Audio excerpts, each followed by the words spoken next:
Halo semuanya, perkenalkan aku Syifa Ayu Kusuma dari kelas 4C dengan NIM 25000121130158. Di sini aku akan sedikit menjelaskan mengenai banjir dan juga langkah mitigasinya secara epidemiologi. Jangan lupa diperhatikan ya. Banjir adalah kondisi di mana wilayah atau daerah tertentu tergenang air secara tiba-tiba dan meluas.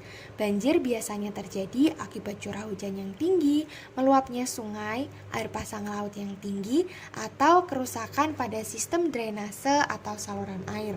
Faktor lain yang dapat menyebabkan banjir adalah deforestasi, pola tata guna lahan yang tidak baik, dan juga perubahan iklim. Banjir di Semarang adalah masalah yang sangat sering terjadi. Semarang merupakan ibu kota Provinsi Jawa Tengah di Indonesia dan terletak di pesisir utara Pulau Jawa. Kota ini memiliki topografi datar dan sebagian wilayahnya berada di bawah permukaan air laut. Beberapa faktor yang berkontribusi terhadap banjir di Semarang antara lain curah hujan yang tinggi, subsiden, drainase yang buruk, dan juga pembangunan tanpa perencanaan yang baik. Sebagai langkah pencegahan dan penanggulangan banjir di Kota Semarang, diperlukan mitigasi epidemiologi banjir. Mitigasi epidemiologi banjir merupakan serangkaian tindakan yang dilakukan untuk mengurangi dampak kesehatan yang timbul akibat banjir. Banjir dapat menyebabkan masalah kesehatan yang serius, termasuk penyebaran penyakit menular dan juga masalah sanitasi. Berikut ini beberapa upaya yang dapat dilakukan dalam mitigasi epidemiologi banjir. Yang pertama, pemantauan dan juga peringatan dini. Yang kedua, pencegahan penyakit air. Air yang tercemar selama banjir dapat menyebabkan penyakit seperti diare, leptospirosis, dan juga penyakit kulit. Penting untuk menyediakan sumber air bersih yang aman dan mempromosikan praktik kebersihan yang baik, seperti mencuci tangan dengan sabun dan menggunakan air bersih untuk memasak dan minum. Mitigasi yang ketiga adalah menyediakan vaksinasi yang memadai untuk penyakit yang rentan menyebar selama banjir seperti hepatitis A dan juga kolera. Yang keempat, masyarakat yang tinggal di daerah yang rawan banjir harus dilatih untuk mengenali tanda-tanda bahaya banjir dan mengetahui jalur evakuasi yang aman.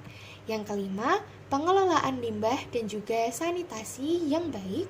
Dan juga yang keenam, mengedukasi masyarakat tentang risiko kesehatan terkait dengan banjir dan langkah-langkah pencegahan yang perlu diambil.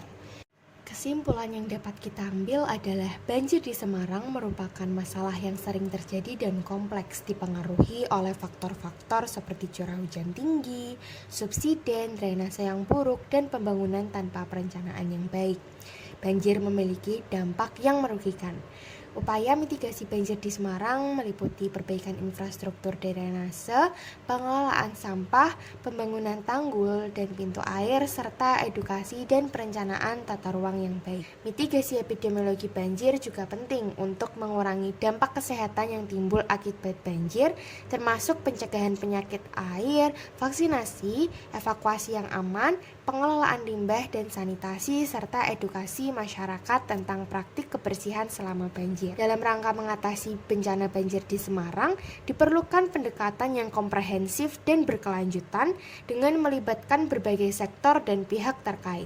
Hal ini penting untuk melindungi masyarakat, infrastruktur, dan lingkungan, serta meminimalkan dampak negatif yang disebabkan oleh banjir.